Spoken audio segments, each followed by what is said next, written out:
오늘은 국제뉴스입니다. 1. 독일 크리스마스 시장의 끔찍한 돌진 사건. 독일 마그데부르크의 크리스마스 시장에서 한 차량 돌진 지나면서 2명이 사망하고 68명이 부상을 입었습니다.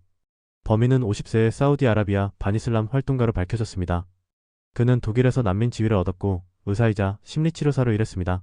그는 반이슬람 메시지를 게시하고 독일 정부를 비판했으며 친이스라엘적인 견해를 표명하기도 했습니다. 동기는 아직 조사 중입니다. 바이든 행정부 퇴임을 앞두고 우크라이나에 거액 지원.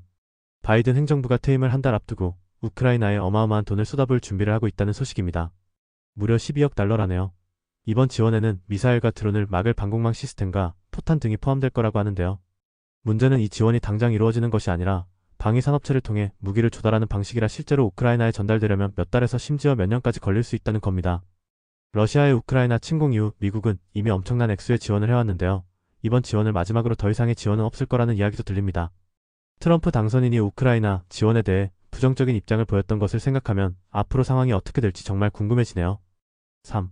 예멘에서 발사된 미사일 이스라엘까지. 예멘에서 발사된 미사일이 이스라엘 텔아비브 지역에 떨어졌다는 소식입니다. 이스라엘 방공망이 요격에 실패했다니 정말 심각한 상황이네요. 다행히 16명이 경상을 입는데 그쳤지만 하마터면 큰일 날 뻔했습니다. 이후 예멘에 친일한 후티 반군이 자신들의 소행이라고 주장했는데요. 이 공격은 이스라엘이 예멘 서부의 후티 근거지를 공습한 지 불과 이틀 만에 일어난 일이라고 합니다. 이스라엘은 즉각 반격에 나섰고 추가 공격까지 경고했다니 중동 정세가 더욱 불안정해질까 우려됩니다. 4. 일본 기업 70세까지 근무 가능. 일본에서는 기업의 30% 이상의 직원이 70세까지 일할 수 있도록 제도를 마련했다고 합니다.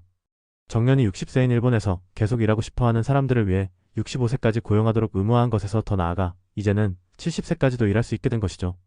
고령화 사회의 인력 부족 문제를 해결하기 위한 고육지책이라고는 하지만 정말 놀라운 변화입니다. 5. 중동 공주 사칭 사기 사건의 전말. 온라인에서 자신을 중동 공주라고 속여 물건을 팔던 중국의 인플루언서들이 결국 꼬리가 잡혔습니다. 이 여성은 남편과 이혼할 예정이라며 헐값에 물건을 내놓았는데요. 그런데 팔던 물건들이 왕실과는 전혀 상관없는 싸구려 제품들이었다고 합니다. 사람들은 왕족이 왜 이런 물건을 팔지? 라며 의심했지만 댓글은 모두 삭제되었다네요. 결국 이들은 외국 배우를 고용해 왕족을 사칭한 사기꾼으로 밝혀졌고 계정은 모두 정지되었다고 합니다. 두바이의 커뮤니티에서도 아랍 왕족이 중국에서 라이브 방송을 통해 물건을 판매한 적은 없다고 공식적으로 밝혔다고 하네요. 6. 중국 끔찍한 인신매매 사건. 중국에서 17명의 아이를 유괴해 팔아넘긴 60대 여성이 붙잡혔는데요. 더 놀라운 사실은 이 여성이 처음으로 인신매매한 아이가 바로 자신의 친아들이었다는 겁니다. 법원은 이 여성에게 사형을 선고하고 전 재산을 몰수했다고 합니다.